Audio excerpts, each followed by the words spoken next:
سب سے پہلے ہم سورہ الفاتحہ کا تعارف دیکھیں گے۔ سورہ الفاتحہ مکی صورت ہے یا مدنی صورت ہے؟ سب سے پہلے ہم دیکھتے ہیں کہ مکی اور مدنی صورتوں میں کیا فرق ہے۔ مکی صورتیں وہ ہوتی ہیں جو ہجرت سے قبل نازل ہوئیں، اور مدنی صورتیں وہ ہیں جو ہجرت کے بعد نازل ہوئیں، چاہے وہ مکہ میں نازل ہوئی ہوں چاہے مدینہ میں۔ اگر وہ ہجرت کے بعد نازل ہوئی ہیں تو وہ ساری صورتیں کیا ہیں؟ مدنی صورتیں ہیں۔ بعض مفسرین کے نزدیک سورہ الفاتحہ ہجرت سے پہلے نازل ہوئی، اور بعض لوگوں کا خیال ہے کہ سورہ الفاتحہ 2 بار نازل ہوئی، ایک بار مکہ میں اور ایک بار مدینہ میں۔ لیکن راجح قول یہ ہے، یعنی جو ترجیحی قول ہے وہ یہ ہے کہ یہ مکہ میں ہی نازل ہوئی، تو یہ مکی صورت ہے۔ اب ہم دیکھتے ہیں کہ سورہ الفاتحہ کے کئی نام ہیں۔ قرآن کریم اور احادیث میں سورہ الفاتحہ کے کئی نام آئے ہیں۔ چند ایک میں آپ کے سامنے ذکر کر رہی ہوں۔ الصلاۃ، اس سورت کا دوسرا نام الصلاۃ بھی ہے، جیسا کہ حدیث قدسی میں ہے کہ قسمت الصلاۃ بینی و بین عبدی نصفین، میں نے نماز کو اپنے اور اپنے بندے کے درمیان تقسیم کر دیا ہے۔ تو اس حدیث میں صلاۃ سے مراد سورہ الفاتحہ ہے، کیونکہ اس سورت کے ابتدائی آدھے حصے میں اللہ کی حمد و ثنا اور اس کی ربوبیت، الوہیت اور ملوکیت کا اعتراف ہے، اور اس کا دوسرا نصف حصہ اللہ تعالیٰ سے دعا اور مناجات ہے۔ اس کا ایک اور نام الحمد ہے، کیونکہ اس میں اللہ تعالیٰ کی تعریف بیان کی گئی ہے۔ اس کا ایک اور نام فاتحۃ الکتاب ہے کہ کتاب کا آغاز کرنے والی۔ قرآن کریم کی تلاوت، مصحف کی کتابت اور نماز کی ابتدا اسی صورت سے ہوتی ہے، اس لیے اس کو فاتحۃ الکتاب بھی کہا جاتا ہے۔ ام الکتاب، ام الکتاب، کہتے ہیں جڑ کو، ام الکتاب یہ چونکہ شروع میں آئی ہے اس لیے اس کا نام جو ہے وہ ام الکتاب بھی کہا گیا۔ اس کی یہ توجیہ بیان کی جاتی ہے کہ اس صورت میں قرآن کریم کے تمام معنی اور مضامین کا ذکر اجمالی طور پر ہے، اس لیے اسے ام الکتاب کہتے ہیں۔ ام القرآن، ٹھیک ہے۔ سبع مثانی کہتے ہیں 7 آیات کو، تو نماز کی ہر رکعت میں ان آیات کو بار بار پڑھا جاتا ہے، اس لیے بار بار دہرائی جانے والی 7 آیات، اس لیے ان کو سبع المثانی بھی کہا جاتا ہے۔ اور اس کا نام الشفا بھی ہے، الرقیہ بھی ہے، الاساس، الوافیہ، الکافیہ، ٹھیک ہے۔ الکافیہ اس لیے کہ یہ باقی صورتوں کے مقابلے میں کافی ہو جاتی ہے، الوافیہ اس لیے کہ یہ دیگر صورتوں کی طرح مطلب آدھی آدھی کر کے نہیں پڑھی جاتی، بلکہ ایک ہی رکعت میں پوری صورت ایک ہی بار پڑھی جاتی ہے۔ اور الاساس بھی اسے کہتے ہیں کہ یہ قرآن پاک کی اساس ہے، اور رقیہ کہتے ہیں دم کرنے والی، کیونکہ سورہ الفاتحہ کو پڑھ کر دم بھی کیا جاتا ہے۔ تو یہ اس کے کچھ 11-12 نام ہیں، امید ہے کہ آپ سب نے نوٹ کر لیے ہوں گے۔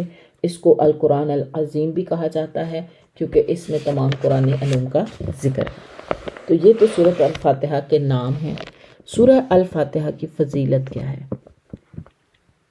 یہ سورت قرآن کریم کی عظیم ترین سورت ہے، اور اس کی فضیلت میں نبی صلی اللہ علیہ وآلہ وسلم کی کئی احادیث ہیں۔ کچھ میں آپ کے سامنے ذکر کر رہی ہوں۔ آپ صلی اللہ علیہ وآلہ وسلم نے فرمایا کہ اللہ تعالیٰ نے تورات اور انجیل میں ام القرآن یعنی سورت فاتحہ جیسی سورت نازل نہیں کی، ٹھیک ہے۔ اسی کو سبع مثانی بھی کہتے ہیں۔ ایک اور حدیث ہے، مسند احمد میں ہے کہ ابو سعید بن المعلیٰ رضی اللہ عنہ کو رسول اللہ صلی اللہ علیہ وآلہ وسلم نے کہا کہ میں تجھے مسجد سے نکلنے سے پہلے قرآن کریم کی عظیم ترین سورت سکھاؤں گا۔ پھر آپ نے انہیں سورہ الفاتحہ کی تعلیم دی۔ اس حدیث کو امام بخاری، ابو داؤد، نسائی اور ابن ماجہ نے بھی روایت کیا ہے۔ اچھا، ایک اور حدیث میں ہے کہ آپ صلی اللہ علیہ وآلہ وسلم نے ابی بن کعب کو کہا تھا کہ میں تجھے مسجد سے نکلنے سے پہلے ایسی سورت بتاؤں گا جیسی تورات اور انجیل میں نہیں اتاری گئی، اور نہ ہی قرآن میں ویسی کوئی دوسری سورت ہے۔ پھر آپ نے پوچھا جب نماز کی ابتدا کرتے ہو تو کیا پڑھتے ہو؟ انہوں نے الحمدللہ رب العالمین پڑھی۔ آپ نے فرمایا یہی وہ سورت ہے۔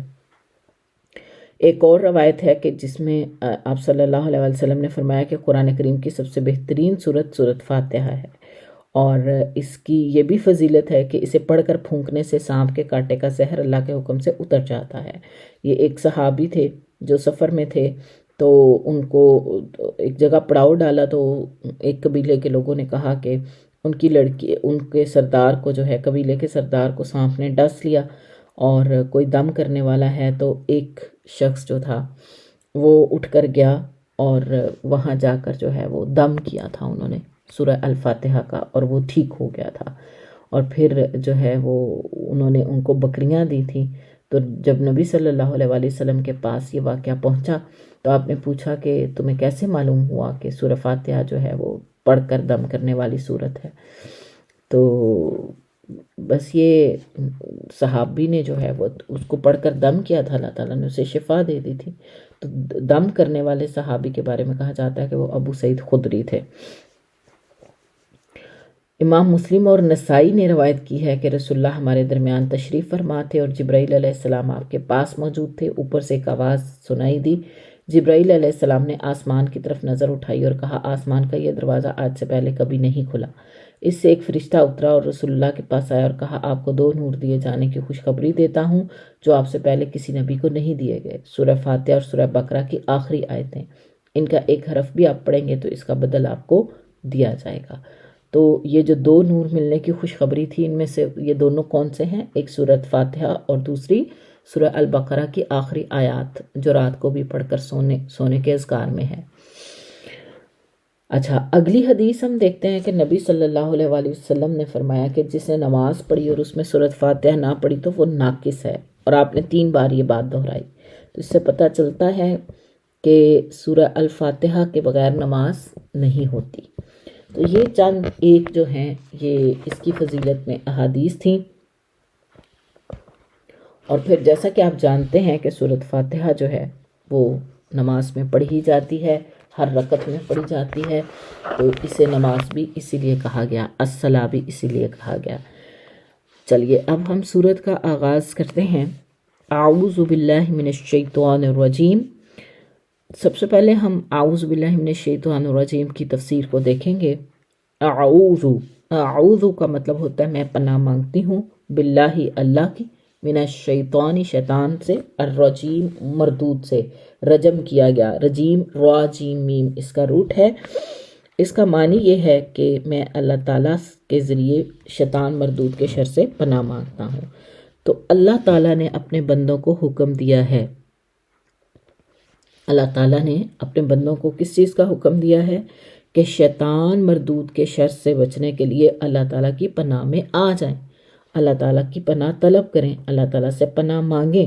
اللہ تعالیٰ فرماتے ہیں سورہ الاعراف میں، خذ العفو وأمر بالعرف وأعرض عن الجاہلین وإما ينزغنک من الشیطان نزغ فاستعذ باللہ انہ سمیع علیم۔ اللہ تعالیٰ کہتے ہیں درگزر کرنا جو ہے نا اس کو لازم پکڑو، خذ العفو معاف کرنا سیکھو یا معاف کرو، وأمر بالعرف نیکی کا حکم دو، وأعرض عن الجاہلین اور جاہلوں سے اعراض کرو، وإما ينزغنک اور اگر آپ کو شیطان جو ہے وہ پھسلائے بہکائے یا شیطان کی طرف سے آپ کو کوئی جو ہے اکساہٹ محسوس ہو، نزغن کوئی اکساہٹ، فاستعذ تو پناہ مانگیں باللہ اللہ کی، انہ بے شک وہ سننے والا جاننے والا ہے۔ تو اس کا مطلب ہے کہ شیطان جو ہے وہ انسان کو اکساتا ہے، اس کی طرف سے اکساہٹ ہوتی ہے، شیطان رستے بناتا ہے، شیطان انسان کو وسوسوں میں مبتلا کرتا ہے، شیطان انسان کو نیگیٹو سوچوں میں مبتلا کرتا ہے، شیطان انسان کو محرومی میں، مایوسی میں اور غم میں مبتلا کرتا ہے۔ تو شیطان کی طرف سے جب اکساہٹ ہونے لگے تو اعوذ باللہ من الشیطان الرجیم، میں اللہ کی پناہ میں آتی ہوں۔ اسی طرح اللہ تعالیٰ نے سورہ المومنون میں بھی فرمایا، وَقُلْ رَبِّ أَعُوذُ بِكَ مِنْ ہَمَزَاتِ الشَّيَاطِينِ وَأَعُوذُ بِكَ رَبِّ أَنْ يَحْضُرُونِ۔ اے میرے نبی کہہ دیجئے، کل کہہ دیجئے، ربی اے میرے رب، اعوذ بک میں آپ کی پناہ میں آتا ہوں، من ہمزات الشیاطین شیاطین کی اکساہٹوں سے، وَأَعُوذُ بِكَ اور میں پناہ مانگتا ہوں ربی آپ کی، ربی اپنے رب کی، ان یحضرون یہ کہ وہ میرے پاس حاضر ہوں۔ تو شیاطین کے شر سے پناہ مانگنا اور اللہ کی پناہ میں آنا یہ اللہ کا حکم ہے، اللہ نے اپنے نبی کو سکھایا ہے۔ اور آپ دیکھیں کہ قرآن پاک کا آغاز ہم کرتے ہیں اعوذ باللہ من الشیطان الرجیم پڑھتے ہوئے۔ قرآن پاک کی اس کے علاوہ بھی آیات ہیں جن میں اس بات کا ذکر ہے کہ اللہ کا حکم ہے کہ شیطان مردود کے شر سے پناہ مانگی جائے، کیونکہ وہ وسوسے ڈالتا ہے، وہ انسان کو اکساتا ہے۔ تو اللہ تعالیٰ نے نبی صلی اللہ علیہ وآلہ وسلم کو شیطان سے پناہ مانگنے کی نصیحت کی ہے قرآن میں، کیونکہ جنوں کا شیطان انسانوں کا ایسا دشمن ہے جو کبھی بھی انسان کی بھلائی نہیں چاہ سکتا، اور ہر وقت اس کے خلاف سازش میں لگا رہتا ہے، اس کو صراط مستقیم سے بھٹکاتا رہتا ہے اور اسے غافل کرتا رہتا ہے۔ تو اس لیے انسان کو جو ہے جب کوئی اکساہٹ محسوس ہو، دل میں کوئی تنگی آئے، دل میں کوئی غم آئے، دل میں کوئی نیگیٹیوٹی آئے، دل میں کوئی بدگمانی آئے، دل میں کوئی حسد آئے، اعوذ باللہ من الشیطان الرجیم، اعوذ باللہ من الشیطان الرجیم، اللہ کی پناہ میں آنا بہت زیادہ ضروری ہے۔ اللہ سے مدد مانگنی، اللہ کی پناہ میں آنا، شیطان مردود کے شر سے انسان اس طرح بچے گا، ورنہ شیطان کا مقابلہ انسان کر سکتا ہے، ایک حد تک کر سکتا ہے، ٹھیک ہے۔ تو اللہ ہی ہمیں ہمارے دشمن کے شر سے بچائے۔ وہ ایک دعا بھی ہے نا، اللہم انا نجعلک فی نحورہم ونعوذ بک من شرورہم، ٹھیک ہے۔ تو اللہ تعالیٰ کی پناہ میں آنا بہت زیادہ ضروری ہے۔ تو مسلمان کی زندگی میں اللہ کے ذریعے شیطان مردود کے شر سے پناہ مانگنے کی بہت بڑی اہمیت ہے۔ آپ دیکھیں کہ جب نبی صلی اللہ علیہ وآلہ وسلم رات کو نماز کے لیے کھڑے ہوتے تھے، تکبیر کہتے، پھر آپ کہتے سبحانک اللہم ربنا و بحمدک و تبارک اسمک و تعالی جدک و لا الہ غیرک، اور پھر اس کے بعد کیا کہتے، اعوذ باللہ السمیع العلیم من الشیطان الرجیم من ہمزہ و نفخہ و نفثہ، ٹھیک ہے۔ یہ جو اس کے بعد ہے نا، من ہمزہ و نفخہ و نفثہ، تو اس کی اکساہٹوں سے، اس کے پھونک مارنے سے، اور اسی طرح سے شیطان کی طرف سے جو بھی انسان کو جو ہے وہ وسوسے آئیں، ان سب سے ہم اللہ کی پناہ میں آتے ہیں۔ تو آپ صلی اللہ علیہ وسلم نماز کے آغاز میں سورۃ فاتحہ کے آغاز سے پہلے یہ پڑھا کرتے تھے، اعوذ باللہ السمیع العلیم من الشیطان الرجیم من ہمزہ و نفخہ و نفثہ۔ اسی طرح ایک اور روایت ہے کہ آپ صلی اللہ علیہ وآلہ وسلم کے پاس دو آدمی آپس میں جھگڑ رہے تھے، انہوں نے گالی گلوچ کیا، ایک آدمی کا غصہ اتنا زیادہ ہوا، ایسا معلوم ہوتا تھا کہ غصے سے اس کی ناک پھٹ جائے گی۔ آپ نے فرمایا میں ایک ایسا کلمہ جانتا ہوں، اگر یہ کہے تو اس کا غصہ ختم ہو جائے۔ معاذ نے پوچھا اے اللہ کے رسول صلی اللہ علیہ وسلم وہ کون سا کلمہ ہے؟ آپ نے فرمایا یوں کہے اللہم انی اعوذ بک من الشیطان الرجیم، کہ میں شیطان مردود کے شر سے اللہ کی پناہ میں آتا ہوں۔ تو یہ دعا جو ہے یہ غصے کے وقت بھی پڑھنی چاہیے، کیونکہ غصہ انسان کی عقل پر غلبہ پانے شروع ہو جاتا ہے۔ تو جب غصہ حد سے بڑھ جائے، یہ شیطان کی طرف سے ہے، ٹھیک ہے۔ غصے کا جذبہ رکھا ہے اللہ تعالیٰ نے، جائز چیزوں پہ غصہ آنا چاہیے، جائز مقام پہ غصہ آنا چاہیے۔ ایک مومن کی غیرت جو ہے وہ جاگنی چاہیے، لیکن اپنی ذات کے لیے نہیں جاگنی چاہیے، دین کے لیے جاگنی چاہیے۔ اور ہم اپنی ذات کے لیے تو غصے ہو جاتے ہیں، انتقامی بھی ہو جاتے ہیں، لیکن دین کے لیے وہ جو ایک جذبہ رکھا ہے نا اللہ نے غیرت کا، اس کو دین کے دفاع کے لیے ہم استعمال نہیں کرتے، اس کو اپنی ذات کی بڑائی کے لیے استعمال کرتے ہیں۔ تو ایسے میں پھر انسان کو اللہ کی پناہ میں آنا چاہیے۔ اعوذ باللہ من الشیطان الرجیم جو ہے یہ غصے کا علاج بھی ہے۔ اسی طرح سے قرآن کریم کی تلاوت سے پہلے شیطان مردود کے شر سے پناہ مانگنے کا قرآن پاک میں حکم ہے۔ اللہ تعالیٰ کہتے ہیں فَإِذَا قَرَأْتَ الْقُرْآنَ فَاسْتَعِذْ بِاللَّهِ مِنَ الشَّيْطَانِ الرَّجِيمِ، جب تم قرآن پڑھو تو اللہ تعالیٰ کے ذریعے شیطان مردود کے شر سے پناہ مانگ لو۔ اچھا آپ دیکھیں کہ اعوذ باللہ من الشیطان الرجیم پڑھنے کا حکم ہے۔ کیوں ہم قرآن مجید پڑھنے سے پہلے اعوذ باللہ پڑھیں؟ دیکھیں جب ہم قرآن تفسیر پڑھیں یا ہم تلاوت کرنے لگیں تو ہم نے اعوذ باللہ من الشیطان الرجیم پڑھنی ہے۔ اچھا کیوں پڑھنی ہے، کیوں اس کا حکم دیا گیا؟ یہ لازمی ہے۔ بسم اللہ چاہے آپ پڑھیں یا نہ پڑھیں، لیکن جب ہم تلاوت کرتے ہیں اگر ہم سورت کے آغاز سے کر رہے ہیں تو پھر اعوذ باللہ بھی پڑھیں گے، بسم اللہ بھی پڑھیں گے۔ اگر سورت کا آغاز نہیں درمیان ہے تو ہم اعوذ باللہ من الشیطان الرجیم تو لازمی پڑھیں گے، بسم اللہ میں اختیار ہے، بسم اللہ چاہے پڑھیں چاہے نہ پڑھیں، لیکن اعوذ باللہ جو ہے یہ پڑھنا لازمی ہے کیونکہ اللہ کا حکم ہے۔ اس کی وجہ کیا ہے کہ جب ہم قرآن پڑھنے جا رہے ہوتے ہیں تو شیطان ہمیں وسوسے ڈالتا ہے، شیطان ہمیں سیدھے راستے سے بھٹکاتا ہے۔ شیطان کبھی بھی یہ نہیں چاہتا کہ اس کا دل تلاوت میں لگے، یہ توجہ سے تلاوت کرے۔ آپ کے ذہن کو ادھر ادھر بھٹکاتا رہے گا، آپ کو یہ خیال ہی نہیں رہے گا آپ کیا پڑھ رہے ہیں۔ ذہن ادھر ادھر کر دے گا، بعض اوقات انسان کے فہم میں خلل ڈالتا ہے کہ انسان کو حق بات اس طرح سمجھ ہی نہیں آتی جیسے اللہ تعالیٰ کی مراد ہے، انسان کے فہم میں خلل پیدا ہو جاتا ہے۔ تو یہ ساری چیزیں شیطان کی طرف سے ہیں، تو انسان کو اعوذ باللہ پڑھنے کا حکم اسی لیے دیا گیا ہے کہ انسان جو ہے وہ شیطان مردود کے شر سے اللہ کی پناہ میں آ جائے، خاص طور پہ جب وہ قرآن پڑھ رہا ہے تو اس کے فہم میں کوئی خلل نہ آئے، اس کی توجہ میں کوئی خلل نہ آئے۔ بعض لوگ قرآن پڑھنے بیٹھتے ہیں، ایک آیت پڑھیں گے 7 باتیں کریں گے، پھر ایک آیت پڑھیں گے پھر 7 باتیں، مطلب ایسے بیٹھ کے پڑھ رہے ہوں گے اور باتیں بھی چل رہی ہیں، قرآن بھی پڑھا جا رہا ہے۔ پھر اسی طرح سے بعض لوگ جو ہیں وہ قرآن پڑھ رہے ہیں اور بیچ میں موبائل کی جو وہ میسیجز کی ٹون آ گئی تو کھول کے میسیجز دیکھنے شروع کر دیے، اسی طرح سے جو ہے وہ ادھر ادھر توجہ ہو گئی۔ اب آپ جیسے کہ قرآن کلاس لے رہے ہیں اور آپ کی قرآن کی کلاس ہو رہی ہے اور آپ ادھر ادھر جو ہے وہ دیکھیں، میں تو آپ کو نہیں دیکھ رہی لیکن اللہ تو دیکھتا ہے، تو آپ قرآن کے آداب کا جتنا خیال رکھیں گے، آپ پیچھے علم کے آداب پوری کتاب پڑھ کے آئے ہیں، اس لیے آپ آج وہ دن آ گیا ہے جس کے لیے اتنے دن آپ نے انتظار کیا ہے کہ ہم قرآن کی تفسیر کو سیکھیں، تو آپ نے انشاءاللہ تعالی اس کے آداب کا خیال رکھنا ہے۔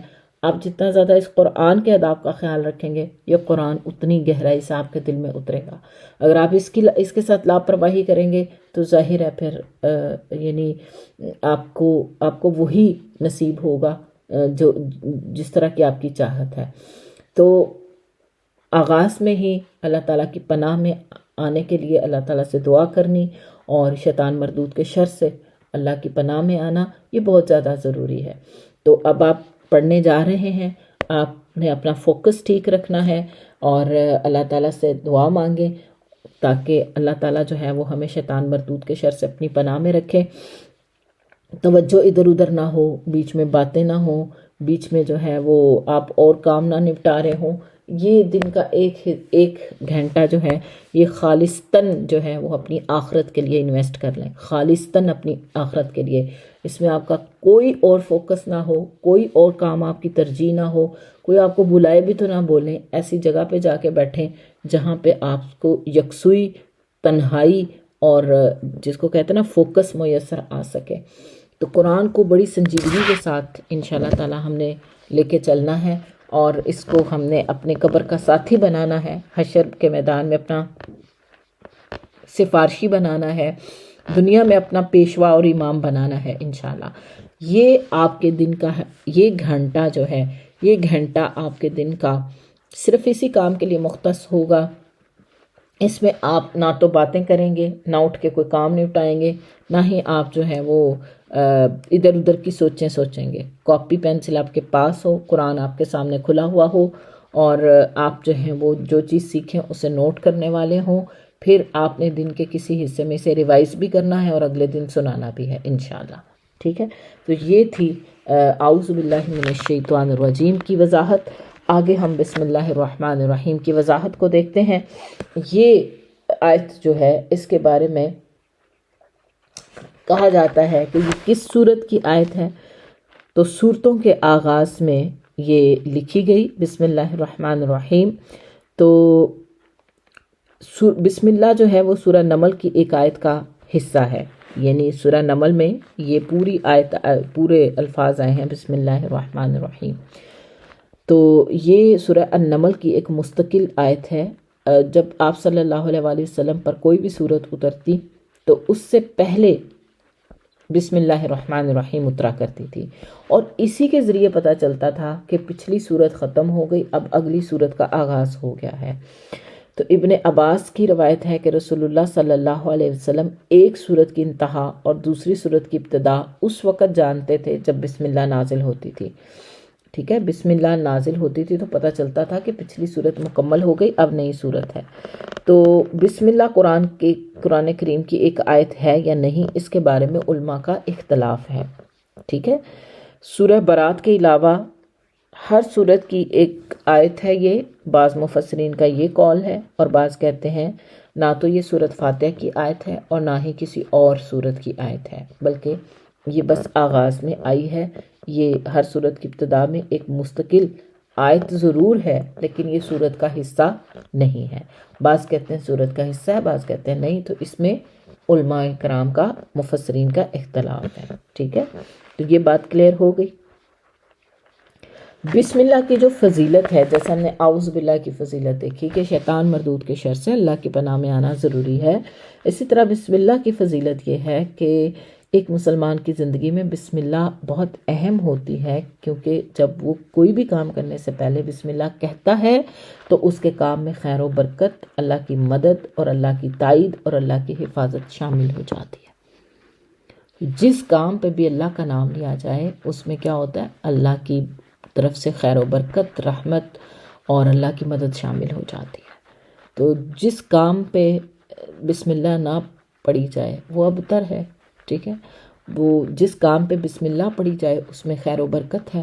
تو اپنے تمام کاموں کا آغاز، کھانا کھانے لگے ہیں، کپڑے بدلنے لگے ہیں، آپ کسی کام کا آغاز کرنے لگے ہیں، اپنی یونیورسٹی کالج کا ایون کوئی کام کرنے لگے ہیں، بسم اللہ سے آغاز کریں، اللہ کے نام سے آغاز کریں. اور قرآن پڑھتے ہوئے، جیسا کہ میں نے آپ سے پہلے بھی عرض کیا ہے کہ اگر تو آپ سورت کے درمیان سے تلاوت شروع کر رہے ہیں تو اعوذ باللہ تو لازمی پڑھنی ہے، اس کا حکم ہے.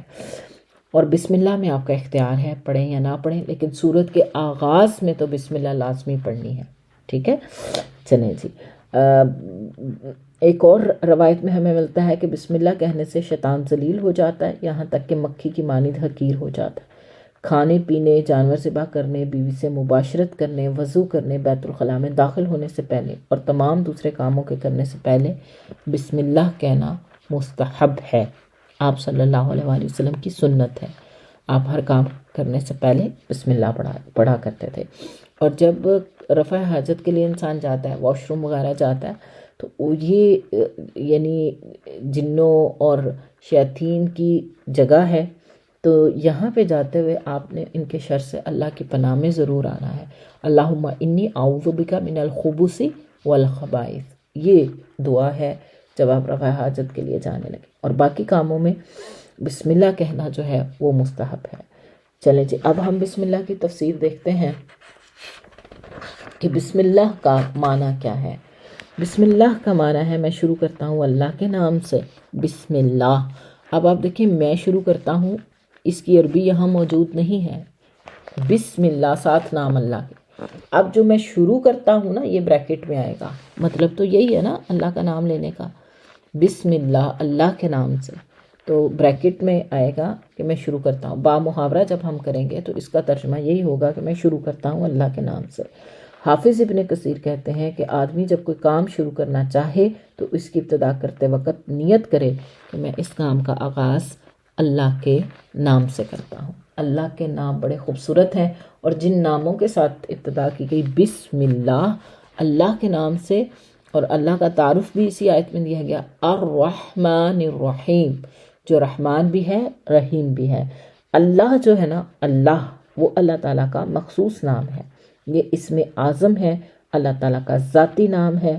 اور دیگر، کیونکہ اللہ تعالیٰ کی دیگر تمام صفات اسی مخصوص نام کے وصف کے طور پر بیان ہوئی ہیں، تو اللہ تعالیٰ کے علاوہ دوسروں کے لیے اس نام کا استعمال جائز نہیں ہے.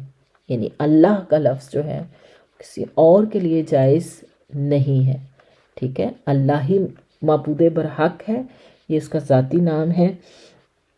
پھر اللہ تعالیٰ کی آگے دو صفات بیان کی گئی ہیں، الرحمن، الرحیم، اور یہ دونوں نام رحمت سے ماخوذ ہیں، اور دونوں میں انتہا کا مبالغہ پایا جاتا ہے. دیکھیں، راحم کسے کہتے ہیں؟ راحم، رحم کرنے والا. راحم سے مبالغے کا صیغہ ہے الرحیم اور الرحمن. راحم عام رحم کرنے والا، اور الرحمن شدت، جس کی رحمت میں شدت پائی جاتی ہو، اور رحیم جس کی رحمت میں کنسسٹنسی پائی جاتی ہو، یعنی جس کی رحمت کا سلسلہ جاری ہے. اور رحمان جو ہے وہ شدت جس کی رحمت میں پائی جائے.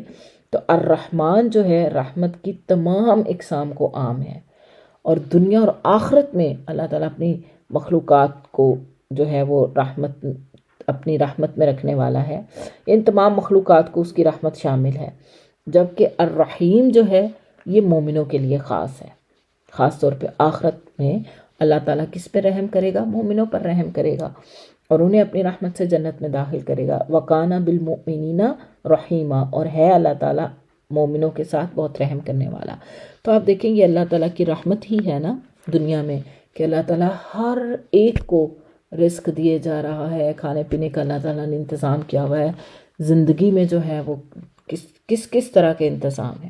اللہ تعالیٰ کافروں کو، نافرمانوں کو، سرکشوں کو بھی رزق دے رہا ہے، ان کے پاس بھی زندگی کے بہت زیادہ وسائل ہیں۔ تو یہ رحمان کی رحمت ہی ہے کہ وہ دنیا میں ہر مخلوق کو، ہر انسان کو جو ہے وہ جینے کے اسباب مہیا کرتا ہے۔ پھر آخرت میں حساب تو ہوگا، اور آخرت میں جو اللہ کی رحمت ہوگی، خاص ہوگی، وہ مومنوں کے لیے ہوگی۔ آخرت میں جو ہے وہ پھر نافرمان، سرکش، کافر، مشرک اللہ کی رحمت سے محروم کر دیے جائیں گے۔ تو دنیا میں آپ دیکھیں کہ اللہ کی رحمت کے آپ کو ہر طرف جو ہیں وہ نمونے ملیں گے، اللہ کی رحمت کے ہر طرف آپ کو نشان ملیں گے کہ اللہ تعالیٰ کس طرح اپنے بندوں پر رحمتیں کرتا ہے۔ بعض علماء تفسیر الرحمن کو تو کہتے ہیں کہ یہ احسان عام ہے، یہ رحمت عام ہے، یعنی تمام مخلوقات کے لیے، اور الرحیم جو ہے یہ مومنوں کے لیے خاص ہے۔ ٹھیک ہے، تو اللہ تعالیٰ کی یہ دو صفات ہیں، الرحمن، الرحیم۔ تو اللہ تعالیٰ کی جو رحمت ہے نا الرحمن، وہ اس میں شدت پائی جاتی ہے، اور شدت کا معاملہ کبھی کبھی ہوتا ہے، لیکن الرحیم جو ہے نا یہ اس کی دائمی صفت ہے، یہ وہ رحمت ہے جو اس کی دائمی صفت ہے۔ تو انسان جب اللہ تعالیٰ کو پکارتا ہے الرحمن الرحیم کی صفات کے ساتھ، تو اسے یقین ہو جاتا ہے کہ اللہ تعالیٰ کی رحمت جو ہے وہ اس کی ایسی دائمی صفت ہے جو کبھی بھی اس سے جدا ہونے والی نہیں ہے۔ تو اللہ تعالیٰ کی یہ دو صفات الرحمن الرحیم، یہ ہم ذکر کرتے ہیں بسم اللہ کے ساتھ۔ بسم اللہ، اللہ کے نام سے، الرحمن جو بڑا مہربان، الرحیم نہایت رحم کرنے والا ہے۔ تو یہ اللہ تعالیٰ کی دو صفات بیان کی گئی ہیں اس آیت میں۔ تو اللہ تعالیٰ کے اسماء و صفات کے بارے میں یہ ایمان رکھنا ضروری ہے کہ جس طرح قرآن میں اللہ کی صفات آ گئی، ہم اسی طرح ان پر ایمان رکھتے ہیں۔ ٹھیک ہے، ہم اس کے بارے میں سوالات نہیں کریں گے کہ مطلب اللہ تعالیٰ کی ذات کیسی ہے، اور اللہ تعالیٰ کی ذات کے بارے میں اگر ہمیں قرآن پاک میں بتایا جاتا ہے کہ اللہ کی آنکھیں ہیں، تو ہم یہ نہیں سوال کر سکتے کہ وہ کیسی ہیں، انسانوں جیسی تو وہ ہو نہیں سکتی، کیونکہ لیسا کمثلہ شیء، وہ کسی چیز جیسا نہیں ہے۔ ٹھیک ہے، اس کی مثال کسی اور سے بیان نہیں کی جا سکتی۔ تو اللہ تعالیٰ کی صفات کے بارے میں بس جان لینا یہ کافی ہے، اس کی کیفیت کے بارے میں سوچنا یہ درست نہیں ہے۔ ٹھیک ہے، اللہ تعالیٰ عرش پر مستوی ہے، ثم استویٰ الی العرش، پھر وہ عرش پر مستوی ہوا، وہ کیسے مستوی ہے یہ ہمیں نہیں پتہ، اور اس کے بارے میں اندازے لگانا، تصورات بنانا یہ درست نہیں ہے۔ ٹھیک ہے، اور اس کی تعویلیں کرنا، اس کی مثالیں بیان کرنا یہ درست نہیں ہے۔ تو اللہ تعالیٰ کی جو صفات جیسے بیان ہوئی ہیں ان پر اسی طرح ایمان لانا ضروری ہے۔ تو اس آیت میں ہم نے دیکھا الرحمن اور الرحیم کی بات ہے، تو ہم نے یہ ایمان رکھنا ہے کہ اللہ بڑا ہی رحمت والا، بڑا ہی مہربان ہے، اور اللہ کو ہر چیز کا علم ہے، اور ہم نے اپنے کاموں کے آغاز میں کیا کرنا ہے؟ بسم اللہ الرحمن الرحیم پڑھنی ہے، تاکہ ہمارے کاموں میں اللہ تعالیٰ کی طرف سے خیر اور بھلائی شامل ہو جائے۔ تو یہ تھی بسم اللہ الرحمن الرحیم کی تفسیر۔ آئیے اب ہم سورت کا آغاز کرتے ہیں۔ الحمدللہ رب العالمین، سب تعریفیں اللہ تعالیٰ کے لیے ہیں جو سارے جہانوں کا پالنے والا ہے۔ تو الحمد کا لفظ یہاں پہ آیا ہے۔ حمد اور شکر میں فرق یہ ہے کہ حمد صرف زبان سے ہوتی ہے اور ضروری نہیں کسی نعمت کے مقابلے میں ہو۔ ٹھیک ہے، اور شکر جب انسان کرتا ہے تو شکر کسی نعمت کے مقابلے میں ہوتا ہے، کہ انسان کو کوئی نعمت ملتی ہے تو انسان شکر ادا کرتا ہے۔ لیکن حمد بیان کرنے کے لیے ضروری نہیں کہ کوئی نعمت بھی آپ کے پاس ہو، بلکہ اللہ اپنی ذات میں محمود ہے، اس کی صفات کامل ہیں، اس کے افعال عدل پر مبنی ہیں اور فضیلت والے ہیں، اس لیے ساری تعریفیں اس کے لیے ہیں۔ اللہ تعالیٰ کامل حمد کا مالک ہے، کیونکہ اللہ جیسی کوئی ذات نہیں ہے۔ جیسا کہ صحیح مسلم کی روایت میں بھی ہے کہ الحمدللہ کہنا جو ہے وہ میزان کو بھر دیتا ہے، اور آپ کی ایک حدیث بھی ہے، یا ربی لک الحمد کما ینبغی لجلال وجہک وعظیم سلطانک، کہ اللہ تعالیٰ کی حمد تو ایسے ہی ہے جیسے کہ اس کے جلال کے لائق ہے۔ انسان کیا حمد بیان کرے گا؟ اللہ تعالیٰ خود اپنی ذات میں محمود ہے، اور اللہ تعالیٰ بے نیاز ہے۔ اللہ تعالیٰ کو کسی کی حمد بیان کرنے کی حاجت نہیں ہے کہ کوئی اس کی تعریف بیان کرے۔ یہ انسان کی اپنی ضرورت ہے، اپنی ضرورت ہے کہ انسان اپنے مالک کی، اپنے خالق کی، اپنے مربی کی جو ہے وہ حمد بیان کرے، کیونکہ اس کے احسانات اپنی مخلوق پر بہت زیادہ ہیں۔ الحمد سب تعریفیں، ہر طرح کی تعریف للہ، کس کے لیے ہے؟ اللہ تعالیٰ کے لیے۔ رب العالمین، رب ہے سارے جہانوں کا، سارے جہانوں کا پالنے والا۔ رب کسے کہتے ہیں؟ معبود کو، آقا کو، مالک کو، مختار کل کو، جس کی ملکیت میں ہر چیز ہے، اور پھر اس کی ملکیت ہے تو وہ ان کے بارے میں فیصلے کرنے کا اختیار بھی رکھتا ہے، ان کے بارے میں تدبیر بھی کرتا ہے، ان کے بارے میں امور سر انجام دیتا ہے۔ وہ تمام جہانوں کا پالنے والا ہے، سارے جہانوں کا، یعنی اللہ تعالیٰ کے سوا ساری مخلوق جو ہے وہ عالم ہے۔ عالمین جو ہے وہ عالم کی جمع ہے، تو مخلوق کے لیے اللہ تعالیٰ جو ہے وہ کیا کرنے والا ہے؟ انتظام کرنے والا ہے۔ اللہ تعالیٰ ان کا رب ہے، پالنے والا ہے، انہیں رزق عطا کرنے والا ہے، ان کی جو ضروریات زندگی ہیں ان کی طرف ان کی رہنمائی کرنے والا ہے، وہ تمام اسباب مہیا کرنے والا ہے۔ تو ایک تو اللہ تعالیٰ کی تربیت جو ہے وہ تربیت عامہ ہے، اور ایک تربیت خاصہ ہے۔ تربیت عامہ سے مراد یہ ہے کہ اللہ تعالیٰ انسان کو پروان چڑھانے کے لیے اس کی ہر طرح کی ضرورت کا خیال رکھتے ہیں، اور اس کے لیے انتظام اللہ نے فرمایا ہے تاکہ اس کی زندگی کی بقا رہے۔ لیکن تربیت خاصہ کیا ہے؟ یہ اللہ کی اپنے اولیاء کے لیے خاص ہے۔ اللہ ان کی خاص تربیت کرتا ہے، اللہ تعالیٰ ان کے لیے خاص انتظامات کرتا ہے کہ اللہ تعالیٰ انہیں حق کے راستے پہ چلاتا ہے، انہیں حق کے راستے سے دور جانے نہیں دیتا، انہیں اسی تربیت کی وجہ سے نیکیوں کی توفیق ملتی ہے، برائیوں سے بچنے کی توفیق ملتی ہے۔ اللہ ہی ہے جو ان کے لیے بھی انتظام کرنے والا ہے۔ وہ اللہ کے مخلص لوگ ہوتے ہیں، پھر اللہ تعالیٰ ان کے لیے اسی انداز کے انتظامات فرماتا ہے۔ تو ایک تو اللہ تعالیٰ کی تربیت، یعنی اللہ تعالیٰ کا جو پرورش کرنے کا انتظام ہے وہ سب کے لیے ہے، تمام مخلوقات کے لیے، جیسے کافر ہے، مشرک ہے، مسلمان ہے، سب کو روزی روٹی، روزگار، ہر چیز ملی ہے، بیوی بچے سب کچھ ملا ہے۔ تو یہ اللہ تعالیٰ کا جو ہے یہ تربیت عامہ کا سلسلہ ہے۔ اور تربیت خاصہ یعنی جس کی وجہ سے کوئی دین کے راستے پر چلتا ہے، اس کو دین کا فہم ملتا ہے، اس کو نیک اعمال کی توفیق ملتی ہے، یہ اللہ تعالیٰ کی خاص تربیت ہے، یہ اللہ تعالیٰ کی خاص ان کے ساتھ جو ہے یہ کہہ لیں کہ ان کو اللہ تعالیٰ کی پرورش کا یہ اللہ تعالیٰ کا ان کا انداز، ان کے ساتھ انداز ہے، کیونکہ وہ اللہ کے لیے مخلص ہیں۔ تو اللہ رب العالمین ہے، الرحمن الرحیم، وسیع رحمت والا، نہایت رحم کرنے والا ہے۔ یہ دونوں صفات ہم پیچھے بسم اللہ الرحمن الرحیم میں بھی دیکھ کے آئے ہیں، اس میں بھی اللہ تعالیٰ کی رحمت کا ذکر ہے۔ جیسا کہ آپ جانتے ہیں کہ الرحمن الرحیم یہ مبالغے کے صیغے ہیں، اور اس میں رحمت کی وسعت پائی جاتی ہے، شدت پائی جاتی ہے۔ تو اللہ تعالیٰ نے رحمت کو اپنے اوپر لازم کیا ہے، کتب علی نفسہ الرحمہ، اس نے رحمت کو اپنے اوپر لازم کر لیا ہے۔ تو یہ اللہ تعالیٰ کا رحم ہے جس کی وجہ سے یہ کائنات چل رہی ہے، اور اللہ تعالیٰ اپنے بندوں سے بھی یہی چاہتے ہیں کہ بندے آپس میں رحم کریں۔ نبی صلی اللہ علیہ وآلہ وسلم نے فرمایا، الراحمون یرحمہم الرحمن ارحموا من فی الارض یرحمکم من فی السماء۔ اللہ تعالیٰ فرماتے ہیں رحم کرنے والوں پر رحمان بھی رحم کرتا ہے، زمین والوں پر رحم کرو تاکہ آسمان والا تم پر رحم کرے۔ جامع ترمذی کی روایت ہے۔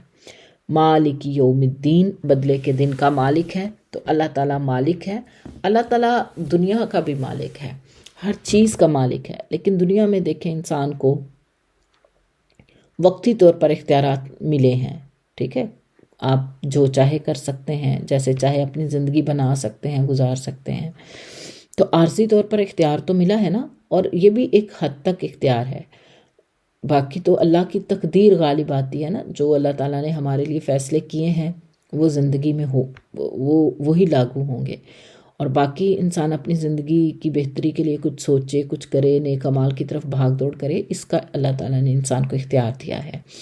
تو اللہ تعالیٰ دنیا میں بھی ہمارا مالک ہے، لیکن آخرت کے دن کا خصوصی طور پہ ذکر کیا گیا کہ بدلے کے دن کا مالک ہے، اس کا مطلب ہے کہ جزا کے دن سارے اختیارات اللہ تعالیٰ کے پاس ہوں گے۔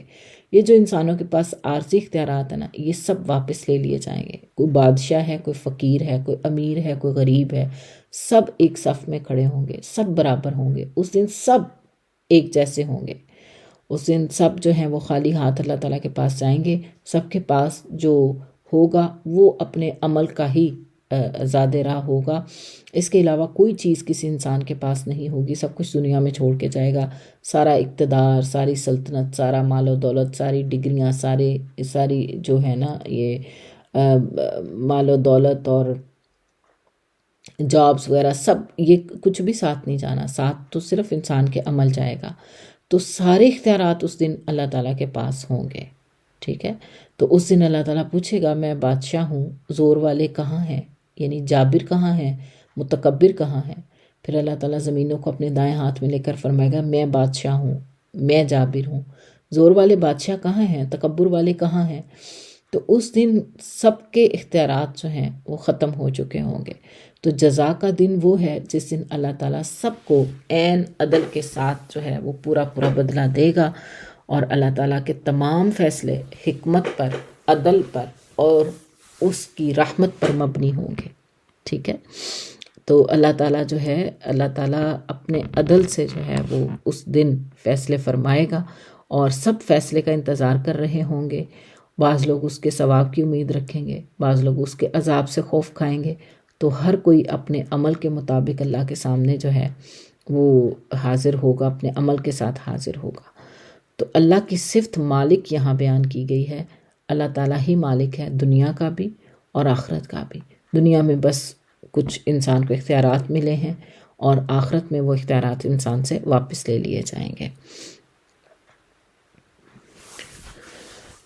اچھا، ایک سوال پیدا ہوتا ہے کہ اللہ تعالیٰ اتنا رحم کرنے والا ہے، الرحمن ہے، الرحیم ہے، اور اس نے اپنے اوپر رحمت کو لازم بھی کر لیا ہے، پھر وہ آخرت میں سزا کیوں دے گا؟ جی، کوئی بتائے گا آپ میں سے اس سوال کا جواب، کہ جب اللہ تعالیٰ نے اپنے اوپر رحمت کو لازم کر لیا اور اللہ الرحمن